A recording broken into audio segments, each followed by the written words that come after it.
मरने के बाद स्वर्ग के द्वार पर 4 व्यक्ति खड़े थे। इन 4 व्यक्तियों में पहला राजा था, दूसरा एक बिजनेसमैन था, तीसरा पंडित था और चौथा एक आम आदमी मजदूर था।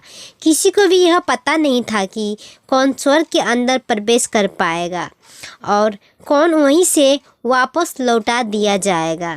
सब स्वर्ग का दरवाज़ा खोलने की राह देख रहे थे और आपस में बातें कर रहे थे। जैसे कि राजा को मरने से पहले से ही आदत थी, उसने अपनी बात सबसे पहले बताई। राजा ने कहा, मैं बहुत प्रख्यात राजा हूँ, मैंने धरती पर अपना बहुत नाम कमाया है, इसीलिए पूरी संभावना है कि मैं ही स्वर्ग में जाऊँगा। फिर व्यापारी ने अपनी बात सामने रखी। वह बोला, मैंने धरती पर खूब धन कमाया और उस धन से मैंने सैकड़ों लोगों की मदद की, इसीलिए मैं ही स्वर्ग का हकदार हूँ। अब बारी थी पंडित की, तो पंडित ने मुंह खोला और सबको यह कहा, चाहे तुम जो सोच लो, लेकिन यह बात तो तय है कि स्वर्ग के दरवाजे खुलेंगे तो मेरे लिए ही। सब जानते हैं कि पंडित दिन रात भगवान को याद करते हैं, इसीलिए स्वाभाविक है कि स्वर्ग में पंडित का स्वागत किया जाएगा। जब सबने अपना अपना पक्ष रख दिया, तब सबकी नज़र उस मजदूर पर थी जो चुपचाप अपनी नज़रें नीचे झुकाए बिना कुछ बोले वहीं पर खड़ा रहा। स्वर्ग का दरवाज़ा खुला और वहाँ पर एक देवदूत आकर खड़ा हो गया।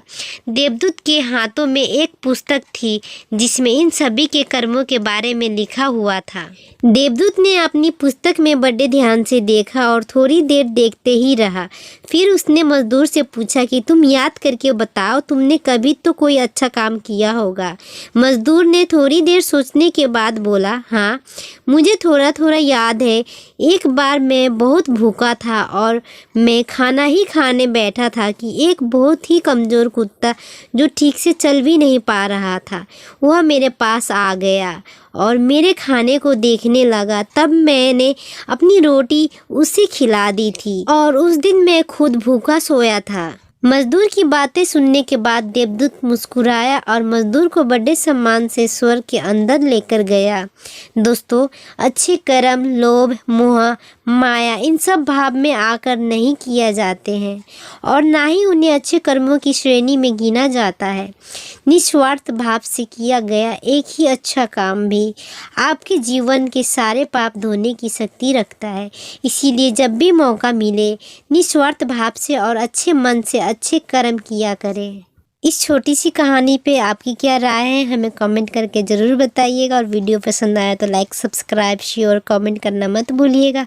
अच्छे रहिए, स्वस्थ रहिए।